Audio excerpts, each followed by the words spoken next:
Hello student, NEET পরীক্ষার ব্যাপারে জানতে বা কিভাবে ডাক্তার হওয়া যায় তা জানতে একদম সঠিক ভিডিও ক্লিক করেছো। আমি এই ভিডিওতে শুধু নিট পরীক্ষার ব্যাপারে A to Z বলবো তা নয়, এই পরীক্ষা কিভাবে ক্র্যাক করতে হয় তার ফর্মুলাও তোমাদের বলে দেব। আমি এই ভিডিওতে আলোচনা করব নিট পরীক্ষা কি, নিট পরীক্ষার এলিজিবিলিটি ক্রাইটেরিয়া কি, নিট পরীক্ষার পদ্ধতি কি, নিট পরীক্ষার ফর্ম ফিল আপ ও পরীক্ষা কখন হয়, নিট পরীক্ষার কাট অফ কত হয় এবং সবশেষে আলোচনা করব নিট ক্র্যাক করার ফর্মুলা। প্রথমে আসি নিট পরীক্ষা কি। নিটের full form national eligibility cum entrance test. এই পরীক্ষাটি নেয় NTA, ন্যাশনাল টেস্টিং এজেন্সি। এই পরীক্ষার ল্যাঙ্গুয়েজ অর্থাৎ তোমরা কি কি ল্যাঙ্গুয়েজে এই পরীক্ষা দিতে পারবে, ইংলিশ, হিন্দি, আসামিস, বেঙ্গলি, গুজরাটি, মারাঠি, তামিল, তেলেগু, উড়িয়া, কানাডা অ্যান্ড উর্দু। এই পরীক্ষার ফর্ম ফিল আপের সময় তোমাকে ভাষাটা ঠিক করে নিতে হবে।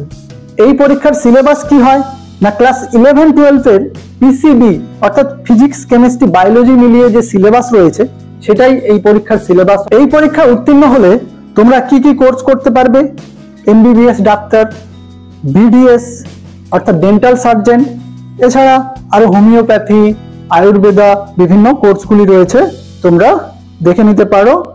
আমি এই কোর্সগুলো নিয়ে আলাদা কোনো ভিডিওতে ইন ডিটেলসে আলোচনা করব। এবারে আসি নিট পরীক্ষার এলিজিবিলিটি ক্রাইটেরিয়া কি, অর্থাৎ নিট পরীক্ষা দেওয়ার জন্য তোমাদের কি যোগ্যতা থাকতে হবে। দেখো, তোমাদের বায়োলজি, ফিজিক্স, কেমিস্ট্রি, ইংলিশ নিয়ে HS পাস করতে হবে এবং HS এ মিনিমাম তোমাদের কত নাম্বার রাখতে হবে। জেনারেল স্টুডেন্টদের জন্য 50%, OBC, ST, PWD স্টুডেন্টদের জন্য 40%। এজ লিমিট কত হতে হবে, তোমাদের কিন্তু মিনিমাম 17 বছর বয়স হতে হবে এবং ম্যাক্সিমাম নো লিমিট, অর্থাৎ তোমরা যতবার খুশি এই পরীক্ষায় বসতে পারো।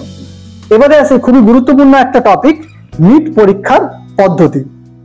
দেখো, নিট পরীক্ষায় তোমাদের মোট 4টি সাবজেক্ট পরীক্ষা দিতে হবে, ফিজিক্স, কেমিস্ট্রি, জুলজি, বোটানি। এই জুলজি বোটানি দুটো পার্ট যেটা কিনা বায়োলজি বিষয়ের মধ্যে পড়ছে। এবার এই প্রতিটি সাবজেক্ট থেকে থাকবে তোমাদের 50টি করে MCQ। এই 50টি MCQর মধ্যে আবার থাকবে দুটো পার্ট, সেকশন A তে থাকবে 35টি MCQ, সেকশন B তে থাকবে 15টি MCQ। এই 15টি MCQর মধ্যে তোমাকে 10টা MCQ অ্যাটেম্প করতে হবে। তুমি যদি সব MCQ গুলো অ্যাটেম্প করো, প্রথম 10টা MCQরই উত্তর কাউন্ট হবে, অর্থাৎ সেকশন A ও B মিলিয়ে মোট 45টি MCQর উত্তর করতে হবে। তার মানে বুঝতে পারছো 4টি সাবজেক্ট, তাহলে 45 × 4 অর্থাৎ 180টি MCQ তোমাদের নিট পরীক্ষায় অ্যাটেম্প করতে হবে। আর প্রতিটি MCQর জন্য থাকছে 4 নম্বর, অর্থাৎ 180 × 4 অর্থাৎ 720 নম্বরের নিট এক্সাম হয়ে থাকে। এবং এই পরীক্ষার জন্য সময় কত পাবে, 3 ঘন্টা 20 মিনিট অর্থাৎ 200 মিনিট। তাহলে তোমাকে 200 মিনিটে 180টি MCQর উত্তর করতে হবে। আর হ্যাঁ, নেগেটিভ মার্কিং আছে, প্রতিটি ভুল উত্তরের জন্য 1 নাম্বার কাটা যাবে। এবারে জেনে নেব নিট পরীক্ষার ফর্ম ফিল আপ ও পরীক্ষা কখন হয়। দেখো, প্রত্যেক বছর এই পরীক্ষার ফর্ম ফিল আপ বা রেজিস্ট্রেশন ফেব্রুয়ারি মাসেই শুরু হয়ে যায়। এই পরীক্ষা শুরু হয় মে মাসের শুরুর দিক থেকে, যেমন এবছর 5ই মে থেকে পরীক্ষা শুরু হবে। 2024 অনুযায়ী এই পরীক্ষার রেজিস্ট্রেশন ফিস কত, জেনারেল স্টুডেন্টদের জন্য 1700 টাকা, OBC স্টুডেন্টদের জন্য 1600 টাকা, SC, ST, PWD স্টুডেন্টদের জন্য 1000 টাকা। এবারে আসি খুবই গুরুত্বপূর্ণ একটা টপিক, নিট পরীক্ষার কাট অফ কত হয়। দেখো, এটা অনেক কিছু বিষয়ের উপর ডিপেন্ড করে স্টুডেন্ট নাম্বার, অর্থাৎ কতজন এক একটা বছর পরীক্ষা দিচ্ছে, কোশ্চেন লেভেল, কোশ্চেন কতটা কঠিন বা সহজ, এবং ওই সময় বিভিন্ন কলেজে কত সংখ্যক সিট রয়েছে। দেখা যাচ্ছে যে 2023 সালে 21 লাখ স্টুডেন্ট পরীক্ষা দিয়েছিল, এই 24 সালে প্রায় 24 লাখ স্টুডেন্ট পরীক্ষা দেবে। তার মানে বুঝতে পারছো প্রত্যেক বছর কিন্তু কম্পিটিশন বাড়ছে। তাই আমি তোমাদের আইডিয়া দেওয়ার জন্য 2024 সালে MBBS কোর্স করার জন্য কাট অফ কত হতে পারে তার একটা লিস্ট দিচ্ছি। দেখো, জেনারেল স্টুডেন্টদের জন্য তোমাকে র্যাঙ্ক করতে হবে 25,000-এর মধ্যে, অর্থাৎ তোমাকে 720-র মধ্যে প্রায় 620+ নাম্বার পেতে হবে। ভালো কলেজ পাওয়ার জন্য আরো 25 এর সাথে যোগ করে নিতে হবে।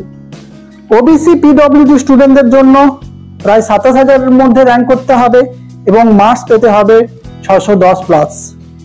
এসসি স্টুডেন্টদের জন্য র্যাঙ্ক করতে হবে 1,35,000-এর মধ্যে, মার্কস পেতে হবে 500+। এসসি স্টুডেন্টদের জন্য র্যাঙ্ক করতে হবে 1,85,000-এর মধ্যে এবং মার্কস পেতে হবে 460+। এবার আমি আলোচনা করব নিট ক্র্যাক করার ফর্মুলা। তাহলে উপরের কাট অফ দেখে তোমাদের মনে হতে পারে খুব ডিফিকাল্ট একটা পরীক্ষা, এই পরীক্ষা কি ক্র্যাক করা যাবে না? আমি বলবো নিশ্চয়ই যাবে। এই 2 বছর ক্লাস 11-12 যদি তোমাদের সেই অধ্যাবসায় থাকে এবং এটাকে একটা যুদ্ধ হিসেবে নাও, তাহলে কিন্তু এই পরীক্ষা ক্র্যাক করা সম্ভব। তবে তোমাদের কয়েকটা বিষয় মাথায় রেখে এই পরীক্ষার প্রিপারেশন নিতে হবে, যেটা কিন্তু তোমাদের বোর্ডের পরীক্ষার প্রিপারেশন থেকে অনেকটাই আলাদা। যেমন তোমাদের বোর্ডের বইগুলি ছাড়াও এনসিইআরটির বুকগুলো কিন্তু ফলো করতে হবে, স্পেশালি বায়োলজি এবং কেমিস্ট্রির জন্য। কারণ এই এনসিইআরটি বই থেকে বিগত বছরের প্রশ্নগুলো অ্যানালাইসিস করে দেখা গেছে যে প্রায় 80%-এর উপর প্রশ্ন এই এনসিইআরটি থেকে হুবহু কমন এসেছে। তাই এনসিইআরটি বই নিট ক্র্যাক করার চাবিকাঠি। দেখো, বাংলা মিডিয়াম স্টুডেন্টদের জন্য এনসিইআরটি বইগুলো বাংলাতেও অ্যাভেলেবল। তোমরা যদি এনসিইআরটি বইয়ের পিডিএফ গুলো দেখতে চাও তাহলে আমার ভিডিও ডেসক্রিপশনে দেখে নিতে পারো। আর পরীক্ষার পদ্ধতি দেখে নিশ্চয়ই বুঝতে পেরেছো যে বায়োলজিতে তোমাদের নম্বর থাকছে 360, অর্থাৎ 720-র মধ্যে হাফ নাম্বার কিন্তু বায়োলজির এই বোটানি এবং জুলজি পার্ট থেকে থাকবে।